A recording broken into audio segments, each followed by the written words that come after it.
ونستغفره ونؤمن به ونتوكل عليه ونعوذ بالله من شرور أنفسنا ومن سيئات أعمالنا من يهده الله فلا مضل له ومن يضلله فلا هادي له ونشهد أن لا إله إلا الله وحده لا شريك له ونشهد أن سيدنا ومولانا محمدا عبده ورسوله أرسله بالحق بشيرا ونذيرا أما بعد فأعوذ بالله من الشيطان الرجيم بسم الله الرحمن الرحيم واذكر في الكتاب إدريس إنه كان صديقا نبيا ورفعناه مكانا عليا دا مغایت کریمہ دے چدے کہ اللہ پاک جناب رسول اللہ صلی اللہ علیہ وسلم تا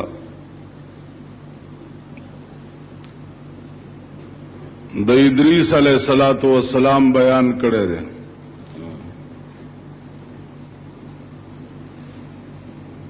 کی بند کر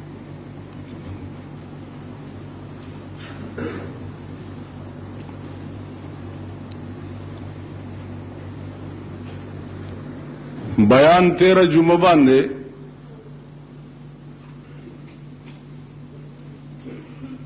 س حصہ ماستاسو په مخ کې بیان کړو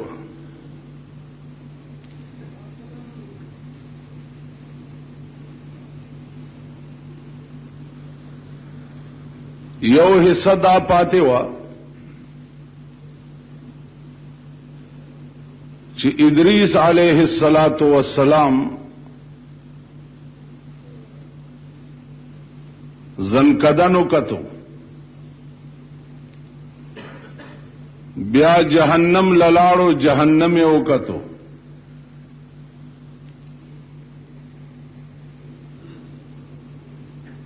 بیا تقاضا د پروردگار عالم نه یو بل وکړه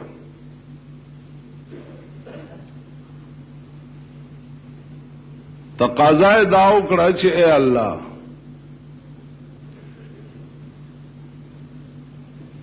سکرات د موت ما ولید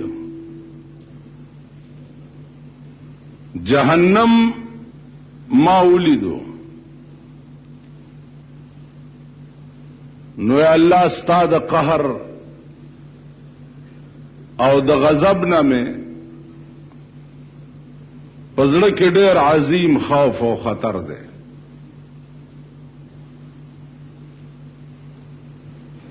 زکه چې واحد ذات په دې کائنات کې ته چې بے پروا ہے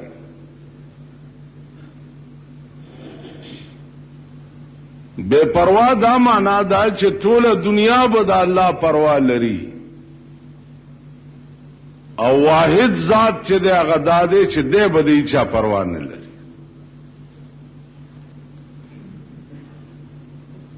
دنیا به ټول دته محتاج ای او دے واحد ذات دے چې دے بچاته محتاج نه کتا سو خیال وکي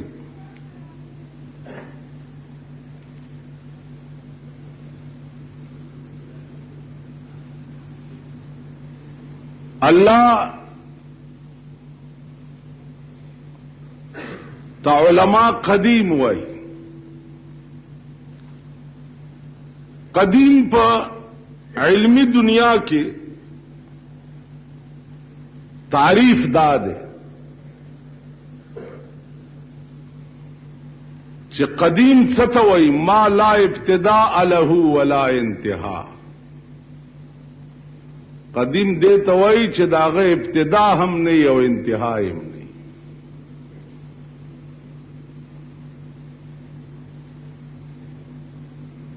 بلکې تاسو خیال وکئ علما وایي چې په دې څه دلیل دی چې دا خدای یو دی په دې کائنات کې بل ور سره څوک نشته.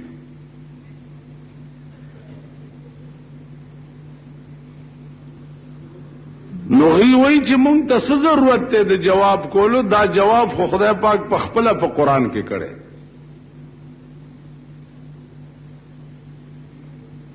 الله فرمایي چې په دې کائنات کې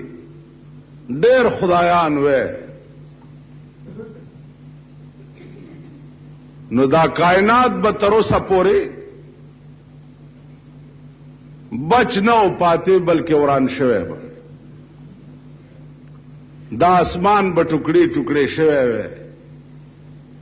دا سپوږمۍ به ماته شوی وې، دا نور به مات شوی وې.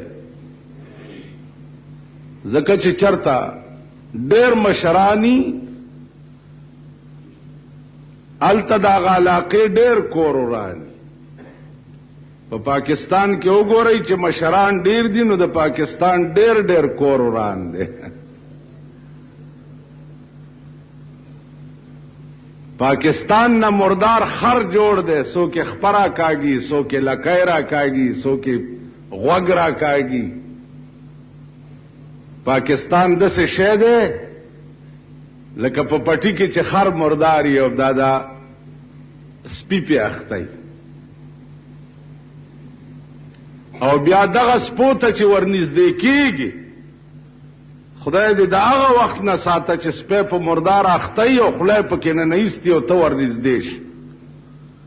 نو روغ دې ماتی تام ورپسې. نو ستا د ملک نه نن مرداره جوړه ده او سپي پې اخته دي. بیا په سپو کې اقسام دي، ډېر قسمه دي، څوک په یو رنگ کې دي، څوک په بل رنگ کې دي، څوک په بل رنگ. نو قرآن کریم دا غي جواب کړی دی چې که په دغه کائنات کې ډېر خدایان وې،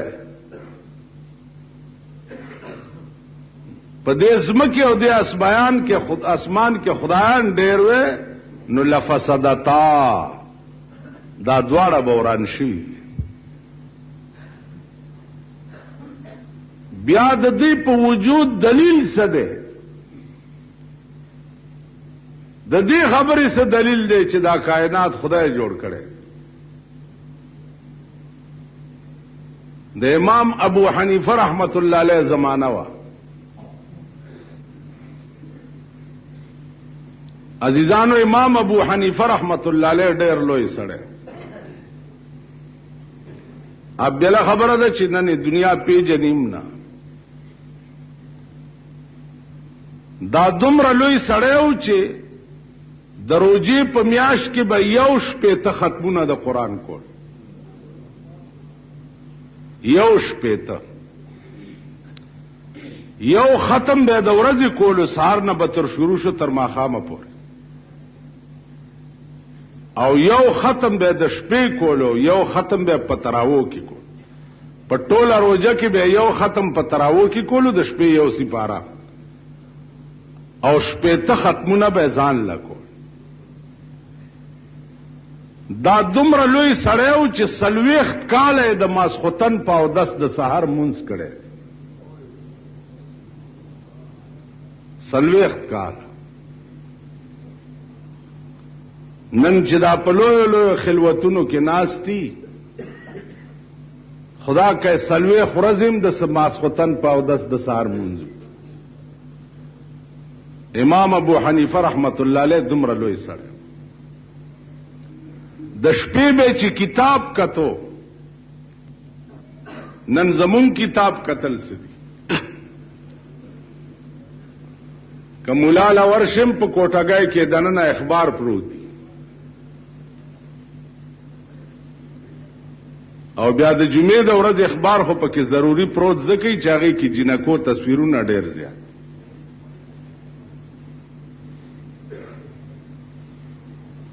یو ټوکی غوندې سړی او چا ورته وی چې یو خان ورته وی هلکه دا ستا ښځه خو ډېره توره ده پرون مې ولیده ورته یو خان توره خدا خو زمونږ چې یو تصور ستاسو د ښځو کوو پراته خپلو ښځو سره یو نو بس وخت هم ورسره تېرېږي ویل دا دې څه بکواس وکړو نو ویل دا تا څه بکواس وکړو دا خبره وه چې ته ماته وایې چې ستا ښځه توره ده د خانانو خبرې خو یې داسې خانانو خبرې تاسو اورېدلې دي هغې ته چې غریب سړی مخامخ شي ښه دله څنګه حال دی رښتیا دله یا پې وخاندي دا نه کوي چې یو خښ ته راوالي او دې مزغولی وله ونیسي او دا مازغه یې په دیوال وشیندي چې دله خو هغې ته وایي چې د چا ښځې او لوڼه نه خبر نه او بربنډې بار ګرځي دله خو هغې ته وایي غریب سړی دله نه وي چا ښځه چې سپینه بورکه کې ګرځي دله نه وي تاسو پوهېږئ په خبره نو عرض مې دا و عزیزانو چې نن امام ابو حنیفه رحمت الله علیه زمانہ وا دا دومره لوی سړی کتاب به د شپې کتو کتاب نو په جمی کې به کمیس ویستو د جمعات په صحن کې به کېناستو یو پرتوک کې او د جمعات په صحن کې به کېناستو نو طالبان ورته صاحب یخنی جمع ودا کمیس داسې شی دی چې په بدن پورې لګي نو سړی له ګرمواله ورکی خوب ورولي نو زه دا کمیس په پو ما کې زکه او باسم چې زما بدن باندې دا یخ یخ باد لګي چې خوب ناراضي چې کتاب خکاته شو نن د کتاب کتو حال وګورئ په ملک رحمان بابا وی کنه وی طلب نوی شگفت بازار د عمر نہ بجوڑ وی ہمیشہ گلزار د عمر رنگا رنگ میں وی بونی سی خاخونا ڈک د پانو بنسکور وی مونگ بنیو طالبان بفراموش د دن کتاب کا د دنیا کتاب بگوری مونگ بنیو طالبان بفراموش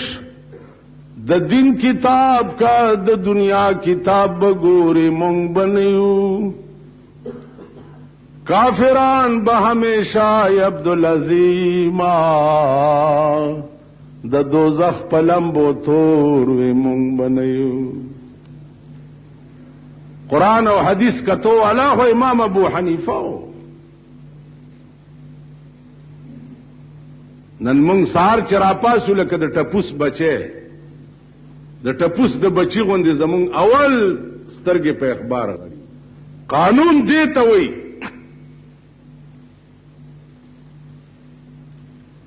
حضرت عباس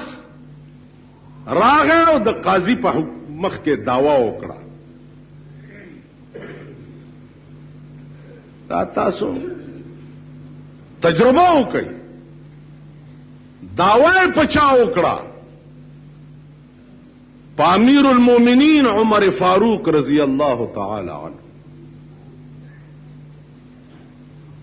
دعوی وکړه چې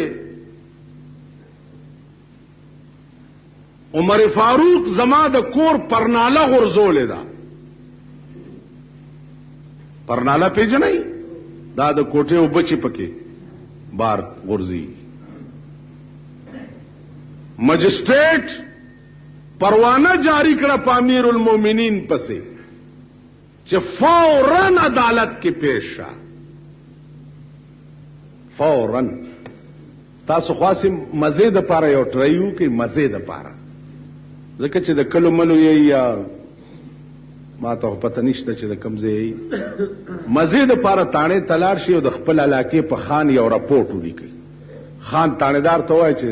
په دې خان زما داوا د مانه یو 10,000 روپۍ لاندې کړي دي کتاغه تانیدار مرګ لو نه والی نو زما په دا مخ تو مرګ لم درته به وي وتخرې زویه په خان راپورټ کې په خان نو صاحب د والو نه به دې منډې تیزې وي نو عرض داو چې عمر فاروق پسې سمن جاری شو چې پیش عدالت کې مجسټریټ صدر مملکت عدالت ترا غواړي نن ته والله که د کلی ملک تانه تر وغوښته شي ملک خان خلابلویا خبره امیر المومنین پیش شو تا د دې کور دا پرناله ولې غرزولې ده مسجد نبوي دیوال وهي نو ما ځکه پرناله غرزوله چې دا د مسجد نبوي دیوال خرابوي حضرت عباس پر اپاسه دو ویل امیر المومنین دا پرناله ما د رسول الله صلی الله علیه وسلم په لاس لګولې و هغه وخت کې مسجد نبوي نو چې تاسو پرناله وغورځول حضرت عمر ولاړ دی د مجسټریټ په مخ کې ولاړ مجسټریټ ورته وایي عمر واوس دا فیصله ته په خپل وکړه ویل زه حکم ویلو ویل دا پرناله به په دغه ځای دا سړی بیاګ دی خو د پوړای په ځای به زما په وګوخ پیک دی او په دې ځای به دا پرناله عمر فاروق ورته کېناستو او حضرت عباس په وګو سور کو او هغه پرناله بیا په هغه ځای ودرول قانون خو د ملک دی ته وایي چې مجسټریټ د غریب په وینا امیر المومنین عدالت لرا طلب کی او په عدالت کې هغه خپل صفائی پیش کی نن تکولې شدا زما عزیزانو عرض داو چې جنت دغه خلقو ته خدای پاک ور کوي او جنت دغه خلقو جایگیر دی مونږ جنت سره څه کار دی ادریس علیہ السلام تقاضا چې وکړه چې یا الله اوس جنت هم راته وخایا نو الله ملائکو ته وی چې بوې زئی جنت جنت ته چې بوتلو په جنت کې ګرځي لګیا دی پړې ځان سره نه نیس اسرائیل علیہ السلام ورته وی چې زر روزه بیا روتو وعده پورا شو ویسه مانه خو پړې دنه نه پاتې چې بیا نه وته دنه نه کې ناستو راوتو نه ملائکه ورته وی روزه کنه ویل نوزم وی چې ولی وی فیصله را سره وکړي باسو کوي کم پړ کم خوب زم او کم پړ نه کم نوزم یا الله دا څنګه سړی دی الله وی خبره ټیک کوي باس ور سره وکړي ملائکی وی خدای ثالثی به څوک کوي درېمګړی به څوکي الله ورته زبه درېمګړی ما دې دیم باسو کی دلایل دی وی او تاسو باسو کوي چې چاو غټلا هغه په حق کې به فیصله ورک الله دې اغلم خوند ورک ملائکه ورته وی چې ولی نه روزي ورته وی تاسو سره می وعده کړی و چې روزم به نو در تروتم وی چاو وی بیا دنه چلاړم دوباره وعده خو می نه وکړی کنه ویل نه ویل خبر اخلاص اوس ولی نه و یا الله زکه نوزم چې تا ویلی دي چې کل نفس ذائقه الموت هر نفس به ذائقه د مرګ سکی مړکیږي به نو یا الله زه مړ شوم کنه و مړ خو وی بیا یا الله تا ویلی دي چې و ان منکم الا واردها تاسو نه هیڅوک بداسې نه چا به په جهنم نه تیریږي نو یا الله زب جهنم تم لاړم کنا وی چې تله خو وی بیا ورته وی چې یا الله تا ویل دي چې یو ځل ز جنت ته څوک نه باسم نو وما هم بمخرجین عنها بیا به د جنت نه څوک نه وباسي. نو خدای تارا نه ایستم او دا ملایکی وای چې روزه نو زستاو منم کده دوی ومن. ملائکو ته وی الله چې جواب وکړي وی الله د دې څه جواب دی د دې څه جواب وی زئی په جنت کې پرې دی. ادریس علیہ السلام تر اوسه پورې په جنت کې دی. ورفعناه مکانا علیا علماء لیکي چې مکانا علیانا مراد چې کوم دی جنت مراد دی. بعض دا سائنس مزاج مليان اوی ورفعناه مکانا علیا دا مانا چاسی اوچت زیته خیجوله دیکھو وګورئ د دې جواب داد چې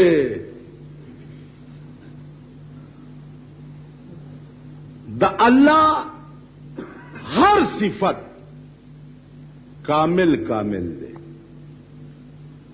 اللہ صفت ناقصہ نہ لری پوئے گئی پہ خبر اللہ صفت ناقصہ نہ لری دا اللہ ہر صفت کامل کامل دے. قرآن کے راغلی دی چې سبحان الذی اسرا بعبده لیلا من المسجد الحرام. علماء لیکي چې دا سبحان الذی په ابتدا کې دا الله ویلو غرض څه دی دا څه لپاره راوړی دی وایي چې دا دې لپاره راوړی دی چې ډېر خلق به داسې پیدا کیږي چې هغه به د پیغمبر د معراج جسمانی نه انکار کوي چې پیغمبر جسمانی طور معراج ته نه دی تللی. نو الله سبحانه زکه وي چې الله پاک دی د صفات ناقصهونه. په خوب کې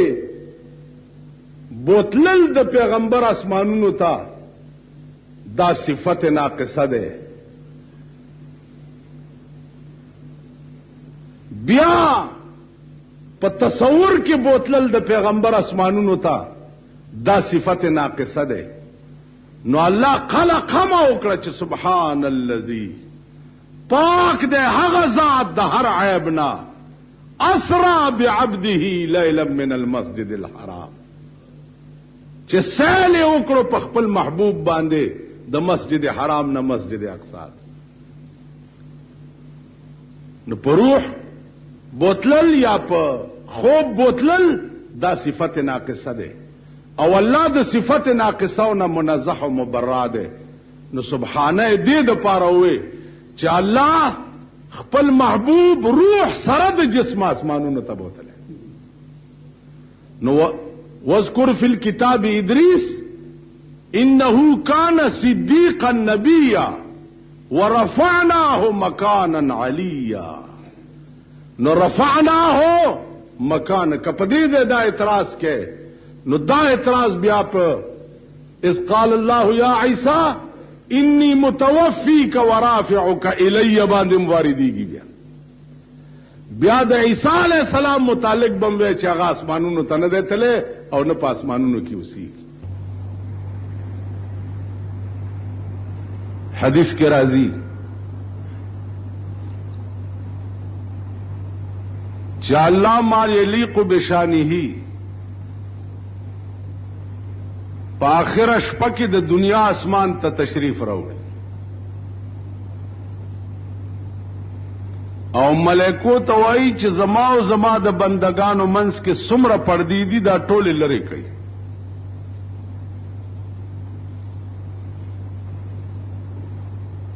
او په دغه وخت کې الله په خپل आवाज کوي چې څوک شته چې دی وخت کې څو غواړي او زه ورکم.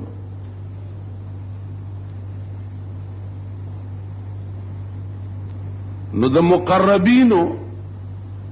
لوی راز و نیاز چې دی هغه پشپکی علماء لیکي چې منځ چې سړی کوي منځ نو په دې منځ کې چې سړی اوږد قیام کوي او ډېر وخت پس سجدې ته ځي په دې کې اجر زیات دی او کنه چې زر زر سجدې ته ځي په دې کې اجر زیات.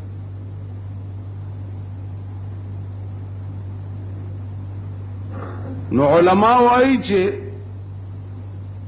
یو د ورځې مونځ دی او یو د شپې مونځ دی.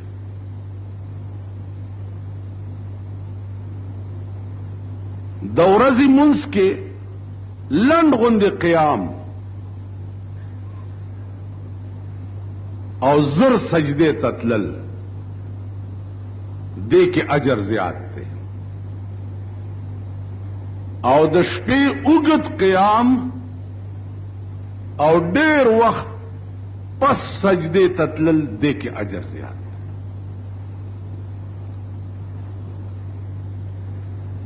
دې کې راز څه دی؟ وای راز پکې دا دی چې د ورځې د الله د جلال وخت دی، نظام د ملک لګېدلی د حکومت وخت دی. نو د دې داسې مثال دی لکه حاکم ته په عدالت کې مجرم پیشي نو چې څومره ورته ذلیل وي او په ذلت ولاړی عمره په د حاکم رحم ډیر راځي او د معافی صورت ورته لټي.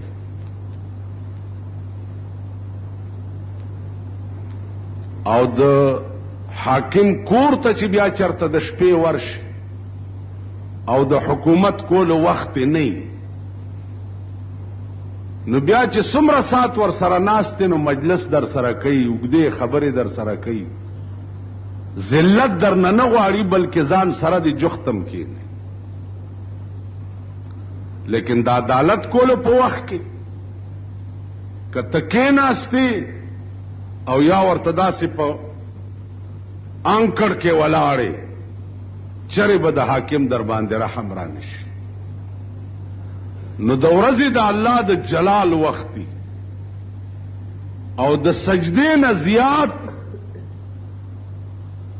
ذلت په بل چی کې نشته، ځکه چې سجده کې ډېر لوی عجز دی، ډېر لوی عجز دی. سلید یعنی دینه زیات ذلیل کېدل د چا په مخ کې اډو بل څه شته نه سوا د دینه چې ته په خاورو کې ورته تندې ولګې. نو د ورځې به ډېر زر زر ورته په سجده پریوځې نو رحم به در باندې راځي او د شپې به ډېر اوږد قیام په اطمینان به د هر څه اورېدی کېږي نو رحم به در باندې. عزیزانو دا مونږ خیر شپې مې خو پرېږده، مونږ نه خو ورځې عمره نه خطا دي او شپې خو لا څه کوې. د هارون الرشید زمانه وه، د ده یو وینځه د ورځې به ټوله ورځ خدمت وکړو او د شپې ماسخوتن به په یخو اوبو اودس وکړو او مانځه نه پس به د 2 رکعاتو نفل نیت وتړل. نو د قرآن حافظه وه، 15 سپارې به په یو رکعت کې ویلې او 15 په بل کې. نو چې سبا به کېدو نو په 2 رکعاتو کې به د قرآن ختم کړ. او زه او ته خو به دا تعجب کوو چې په یو شپه کې قرآن څنګه ختم کړ، په یو شپه کې او په یو شپه کې. دې جماعت کې حافظ مسیح الله زمونږ استاد او خدای دې غریق رحمت کی په پدی جماعت کې هغه و ماسختن ورپسې مونږ نیتو تړلو په تراوو کې او د شپې چې 4 بجې کې دینو په یو رکعت کې والضحى ته رسوله په یو رکعت په کم 10 سپاره په یو رکعت کې ویلې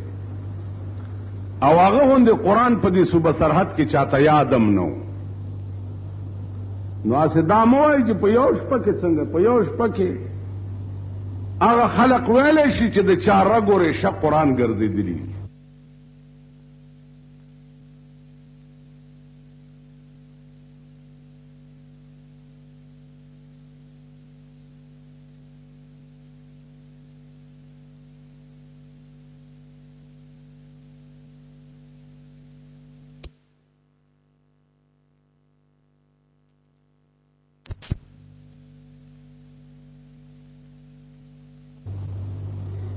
او د چا ټول جون قرآنی او د چا ټول جون دینوی هغه خلق په یو 13 جمعه ما تاسو ته ویلیو چې امام ابو حنیفه رحمت الله علیه په رمضان کې شپه ته ختم کول یو ختم به د ورځې کولو یو به د شپې کولو او یو به بیا په تراوو کې کولو نو یو شپه ته ختم به د رمضان په میاشت کې نو عرض داو چې دغه وینځه چې سلام به وګرځولو نو بیا به خدای ته په سجده پرې وته او وی به چې اے الله ته په ما مینه ستاز ډېر خوخایم خدای ستاد مینه زڅ انداز نشم بیانو هارون رشید دا خبره واوریدنو تپوسه ته وکړو چې د سمو آیا چې خدای ته په ما مینه د سوایا چې خدای ز پتا مینه ما بیا د بدعت سوای هغه ورته ز خپل کار کوا زه د ورځې ستا مزدوره ما واستانو کرے د شپې زما او زما د خدای په منځ کې ستا څه کار ته بادشاہ تخت او تاج در کړی دی ټول شپه د پروته کا په ما مین نه او داغه توفیق نه وې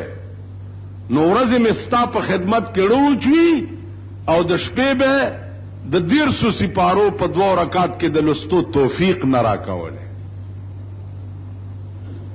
دا داغه توفیق دی او داغه مهرباني ده چې چاله ورکی په دې پرفتن دور کې چې الله تعالی اسد دین د خبرې کولو توفیق ورکی نو پوښه چې د خدای په دلو یا مهرباني ځکه چې دا څه وخت د خدای نوم اغا اکبر الہبادی وہی رپٹ کی لوگوں نے جا کے تھانے میں رپٹ کی لوگوں نے جا کے تھانے میں کہ اکبر نام لیتا ہے خدا کا اس زمانے میں وہی خلق را باندې رپورټو کو پتانا کې چې اکبر په دې زمانہ کې د خدای نام علی د وخت وګورا د زمانه ته وګورا د وخت د رفتار ته وګورا او د خدای نامې اغستو ته وګورا د وخت کې د خدای نامې څه کوي نو عزیزانو دې پر فتن دور کې چې الله دا توفیق چاله ورکی چا د خدای نوم وایي یا د خدای نامه بل چاته پیش کی په دغه سړی پوښه چې د خدای لوی کرم دی او لوی مهرباني ده ځکه چې اصلي دین قران او حدیث دی ابله خبره ده چې په پاکستان کې سلوخت کالا هر حکومت د قران او د حدیث مذاق وډاو کړي قران او حدیث کې یو خبره کړې ده د حکمران طبقه داغه مذاق وډاو کړي اوس الله دې علما ژوندي لري، خو هغه علما دې خدای ژوندي نه لري چې کوم علما د ضیاء الحق مرګري دي. ځکه چې هغه هر ترمیم کولو ته تیار دي د ضیاء الحق د حکومت د بقا د پاره، هر ترمیم. هغه خلق چې دفن شي خبي علما د خدای ژوندي لري، علما ورپسې شي او هغه ظلم چې کوم د قران او د حدیث خلاف په ملک کې روچت شوی، علما ورپسې شي د صفای هستی نه میټاو. ډاکټر فضل الرحمن په دې پاکستان کې یو پیدا شو، هغه د لوی اختر کې چې تاسو دا قربانای کوي او لاله کوي دا ظلم دی. دا پیسې چرته قومي فند کې ورکړي، علما ورپسې شو چې قرباني وای اراقه الدم تا، د قربانای تعریف د اراقه الدم. کله لوی اختر په ورځ 1 کروڑ روپے قومي فند کې یا د خدای په نامه ورکې او د 10 روپو ګډوړې دي نه حلال کړي، نو هغه واجب د قربانۍ چې دی استا په غاړه پاتې. تاسو خیال راغی علما ورپسې شو لاړو، نو فضل الرحمن پاتې شو نه. صدر ایوب راغی په عائلی قوانین جوړ کړ. عائلی قوانین دا مطلبو چې خزلم دا حق شته چې میړه ته وایي چې یو 2-3 طلاق میکړي، کمیړه لګی شي او خزه طلاقي، نو خزه تم دا حق ورکول پکار دي چې میړه له طلاق ورکي. لکه دا څه کوي، دا عائلی قوانین جوړ کړي. علما ورپسې شو، علما نه خدای پرستای چې د زړو زړو خزو استاسو طلاقیان کړي وي، زکه چال تبت په ټوخېدو وي د دمه مرض به درته لګېدل او خزه به ځوانه و او درته به وي چې یو 2-3 طلاقي ورکېګا، خوښ مې نه. علما ورپسې شو لاړو، نه عائلی قوانین پاتې شو نه صدر ایوب پاتې شو. تاسو خیال راغی. نو عرض میں داو چې څومره فرق باطله چي دي، الحمدلله علما شتا داسې ورپسې شي چې د دنیا نه ورک. لکه استعمال کې قادیانیت څنګه فرقه وا، خزه به خلق لور کولې، لونی به خلق لور کولې، پیسې به ور کولې، دولت به ور کولو،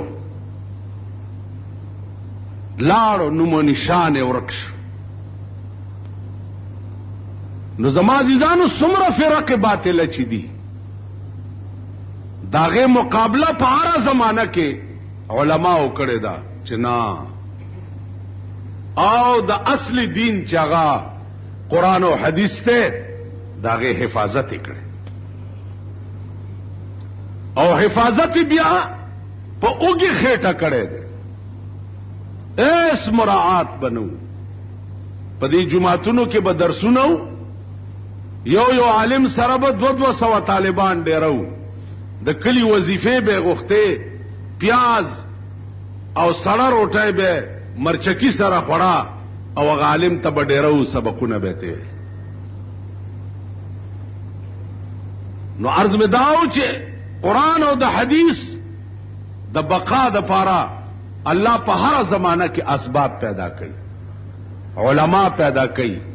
اهل دین پیدا کړي، او داغه اشاعت په کومه ذریعہ باندې کړي. تاسو خیال را یو سړی مان تاسو کو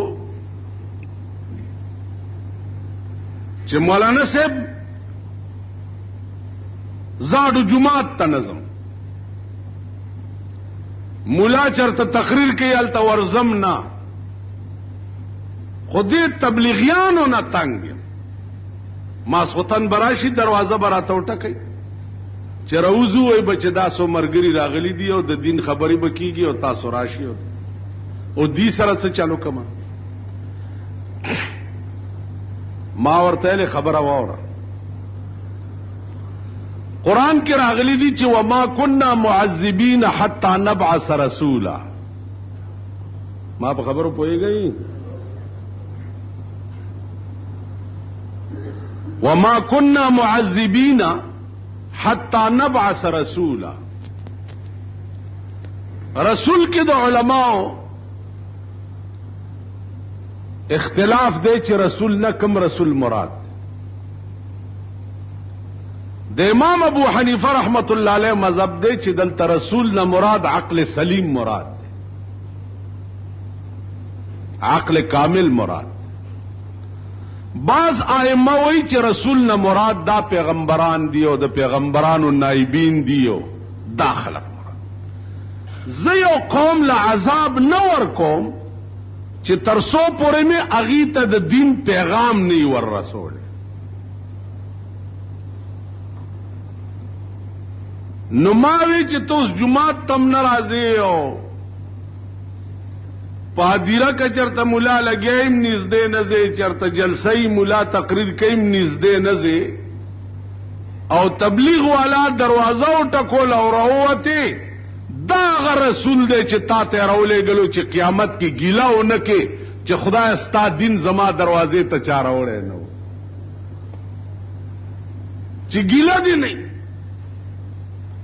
ته زه خبر نوم الله بوئی پلانی ورځ پلانی تاریخ ستا دروازې ته خلق نو درغلی چې د الله د دین دعوت دروړې د دې به څه جواب کې سړی دې کلو 13 جمعه مې ولید دلته مونږ تر راغله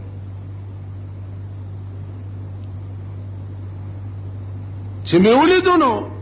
دا سیو انچي ګیره هم پرېخه ده الکه دا در باندې څه چالو شو ویلی مولانا صاحب باس زه پوه نو چې خدای ویلی دی چې دا ستا دروازه دا چې چا ټکولې ده دا اتمام حجت ته اتمام حجت پیژنه اتمام حجت چې سبا دی ګیله نه چې زه چا پوي کړه نوم چاراته ویلی نو بس ډیر سخت یریدم او ټول شپه می جړلی او چې سار شو اجامت من پریخو او دامي تسبیح دي او کلی کې سالکان دی اغي سره په دې کوسو کې زم ګرځم دې تبلیغ کېو پردې دروازې ټکوما چې پاغي متمام حجت شي تاسو خیال راغی نو زما دي ځانو دا یاد لرای چې اس باندې بداسي نه چې مونږ به خدای ته پیش کو او خدای نه به ځان خلاص اس باندې بني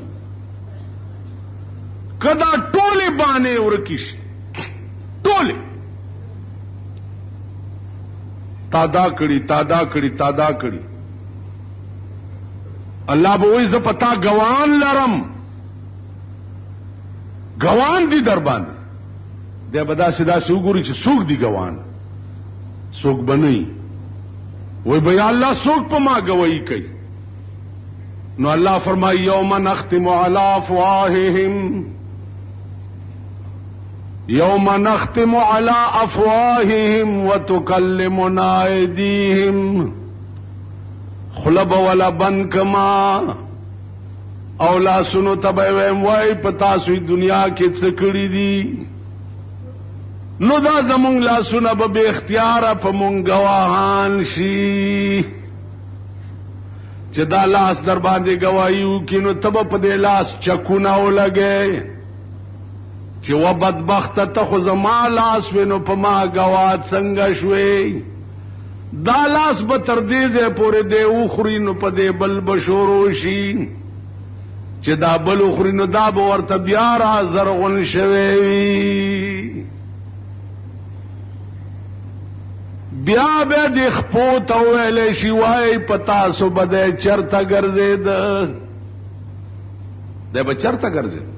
دا زمونږ بې خپې به بې اختیاره په مونږ واشي دا زمونږ سترګې په تاسو یې څه کته څه به م لیده دا به بې اختیاره ورته اوس کته وی چې خدای دا کار نشي کولی لاس او خپې به په ما څنګه ګوا کی خدای یاره دا خو ګرانه ده زما عقل نه مني مالدا خو د عقل مني کله چې قبر ته بځي دا خو مني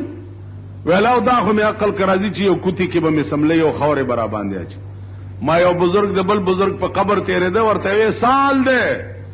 ا بزرگ ورته پاس نه صد حال پښتنه کې جلان دی راشه پته ودرته ولګي ا زده عمر قدر او معنا چلان دی دغه کوتی ته یو ځلې زه او چل تلار شي په خپل به وګوري بیا چلان دی سال ده تاسو خیال راغی نو عرض میں داو چې دا اتمام حجت کیږي لګیا ابل اورځه یو مولانا صاحب زمونږ مرګره و الګیاو چې دا ټي وي کې کم مليان قران وای یا پکې تقریر کوي دا ټي وي چونکه د جمتوب مرکز ده دی وجنا دی ته پکې ناروا دي چې دا پکې وای ما غتوی چې هلکه یو خبر ارته کوم کمانه تپوسو کې او په دې پاکستان زما وسورسي نو د ټي وي یو سټیشن بمانا ژوندې پاتې نشي مسمار به کوم یو سټیشن او چې دا چا کړه ټي وي دی کنور ورته څنویم نو یو اته ورځې به سر لاندې او خپې پاس وړندوم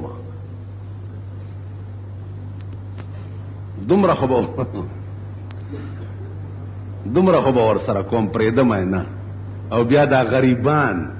دا وږي وی تاسو کور ران شي یعنی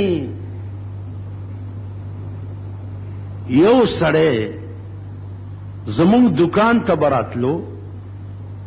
نو مونږ به د دارو پیسې نه اغستې چې دا غریب دی اوږی دی ډېر بچی دي نهر دی ما ورسره په کلونو دا چل کړی تېرو ورځو کې مې وکتو ما ته وی چې یاره مولوي صاحب یو کار شوی دی خبرېږي به هسم خو درته بیا ووایم اوس ما ته وایي مالوی وای ما څه ښه کار به شوی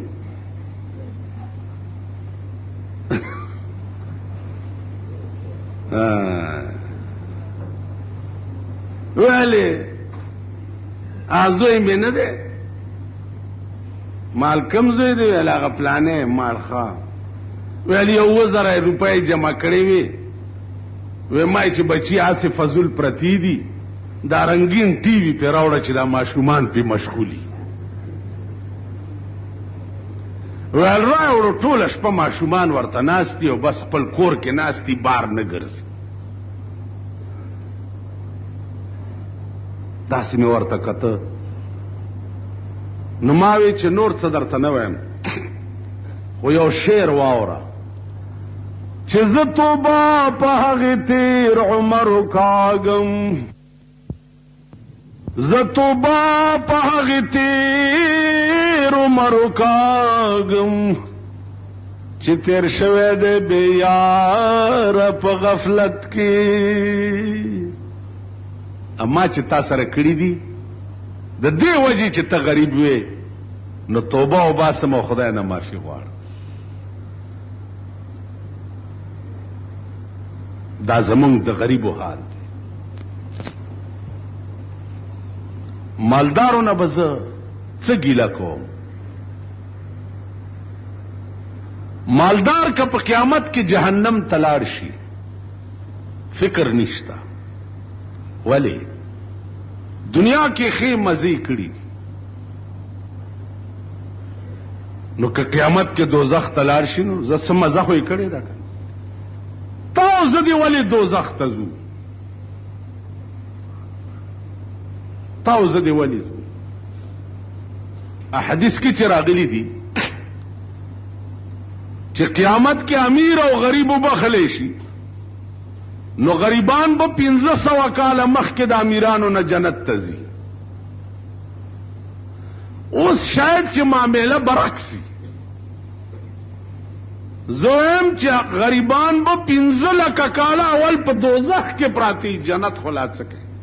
ځکه چې کم آرامي توپ په دې غریبانو کې وسی نشته د زړی پیشورونه او ای گربه مسکین اگر پرداشته تخم گنجشک از هوا برداشته کدی غریبی پیشو وزر لرله نو په هوا کې به د مارغانو بیړه تبا کړي د دوی وس نشته غریب یو سړی د بال بچ لروټۍ نشي پیدا کولی بچی په پردیو کورونو کې مزدورۍ کوي بچی پردی لوخي وینځي او داغه د ماشوم سنت ته او صاحب ډمان دی او پاسه سور کړي دی او دا د دنیا د لچر زامن ور سره روان دی او وريجي دی او روټای دا په قرض پیسې اغستی تاسو د انسان بچی دا خدای پیژندلی دا خدای پیژندل قوم تاسو وای چې سنت معنا دا د چې ته په خزه او نر غړې گئی د کنجر اولاده تا سنت معنا تو چې په کوم ذلیل ملک کې د پیغمبر سنت سپکوي او د پیغمبر په سنتو باندې کنجرتوب او دمتوب کیږي هغه ملک لبم خدای خورز خي هغه قوم بم خورز ګوري او بیا دې سنت لا تاسو راغلي ای صاحب دا پیشو سره په مخلنه نباسي چې سنت لراغلي د خپلوانم سنت ته اوریجو لراغلي دا اوریج تاسو کپاري وچی تور خاورې اخرى چې په کوم سنت او واده د ټیم ټانک شوو خاورې اخرى خو غوري جوړ نږدې مو ورته زهر اخرى عزیزانو دا په دی وی شقی ازلی نصیحت عالموں کی کب سمجھتے ہیں انہیں لازم ہے سمجھانا بضرب خنجر فولاد د پاره فولادي خنجر پکار چې دا گردن تی وਹੀ او دا سر ال تلړکی چې تودرګه چې زتا تل خوند دا په خوانو بادشاہانو بچ د سرونو قلاګانې جوړولې مونږ به دا خډر ظالمانو بیړې غرکش او زویم اصلي ایماندارو مغوي دغه سبته تنګو دي خلکونه دا زمون ملک دی دا زمون قوم دی ستا ملک ته وګوره ستا په ملک کې د قرآن او د حدیث د ګناه د پاره قانون نشته دا پاکستان حکومت ته راوالي دا په سن 75 کې چې کوم قانون دوی جوړ کړي دی په 75 کې دا قانون راوالا په دې قانون کې د جواره دفاع خېږي پولیس سپاین والا تر آئی جی سپرنٹینڈنٹ پولیس پورے دوی سره دا اختیار نشته چې په جواره سړی ونیسي که ایمان پکې وي د پاکستان په حکومت کې نو دا قانون دی وخی که ایمان پکې وي په بند کمره کې او په بند کوټه کې چې جواری کیږي د پاکستان په قانون کې هغه د پر اس دفع نشته او اس جرم نشته پډاګه کا کېدا پډاګه نو هغه د پاره دادې چې 107 کې او 109 کې چالانه وای اسه یاروي باقی قانون نشته چې غلط سزا ورکړي. نن ستا ټول ملک د جواره د پړونو اډې دي د قوم بچی پکې تباکیږي لګیا دي. ستا د ملک قانون چرته سر وینو قانون جوړ کی کنه ته د دې سلور واړو صوبو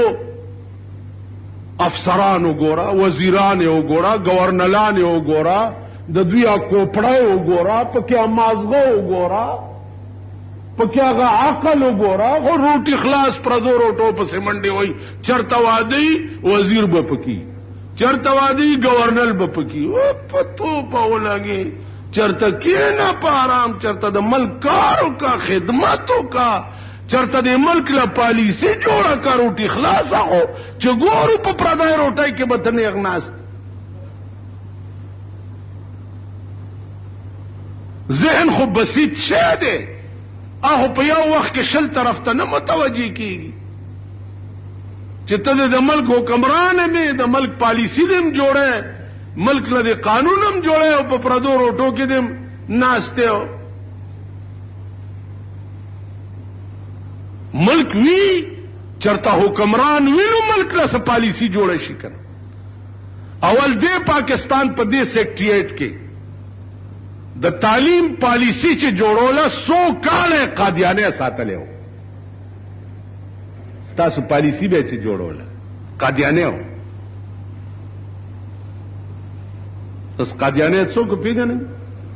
ما شیخ صاحب سم کې نه کنه ما د خلک ران نوتی والله که خبره پويږي زه دیوال لا ډول کې وا د سیکریټریټ کې قادیانه دا ملک د پالی بلا واوري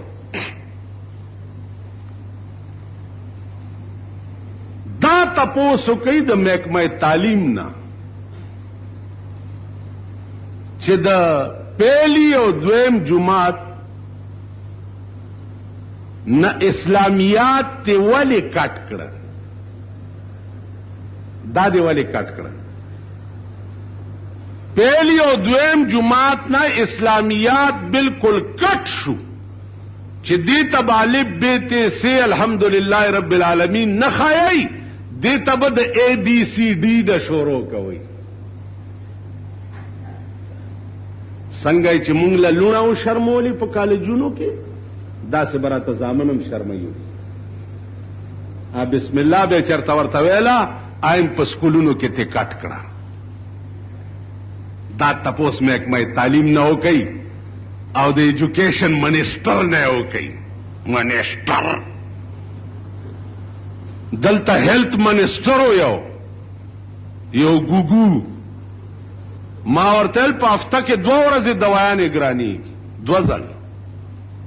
وچاله مونږ ته پته نه مالته څنګه هیلث منسٹر چې هر کپنه په هفته کې 2 ځله د دوايانو ریټ اوچتای تاسو راشي د دوايانو نرخونه وګورئ د ټي بي د مریض نسخه د یو میاشت علاج 500-600 روپے د ټي بي د مریض دلته موږ د بازار کې یو سړی دی مزدور دی د پړی مزدور دی د لوري د کلمو ټي بي وا ډاکټر ورته نسخه لیکلې 450 روپے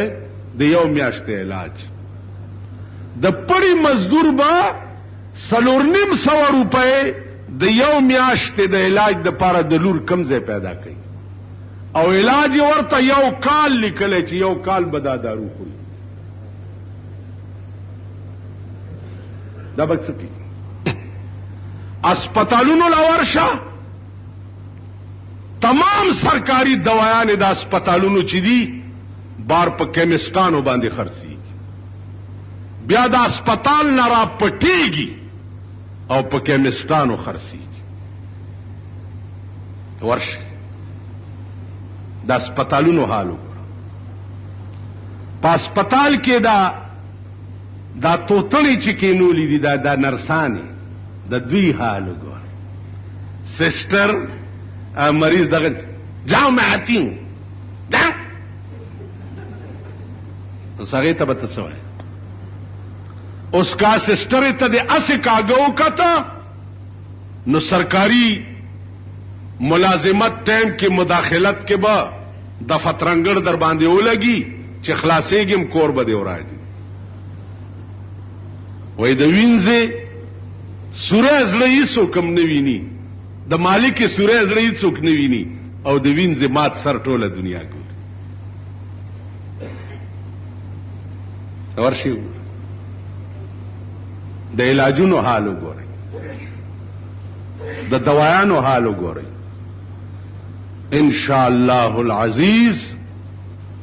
دا سه وخت در باندې په پاکستان کې را روان دي چې بچی ته بګوري ثابت یوزي او ګولای به ورته نشي غست چې خدای ته راځي شي. دی واقع کې برست راشي چې ایوب علی السلام باندې کوم امتحان راغی او درجو خدای ته وکړه نو بیا خدای ور سره کومه مهرباني وکړه.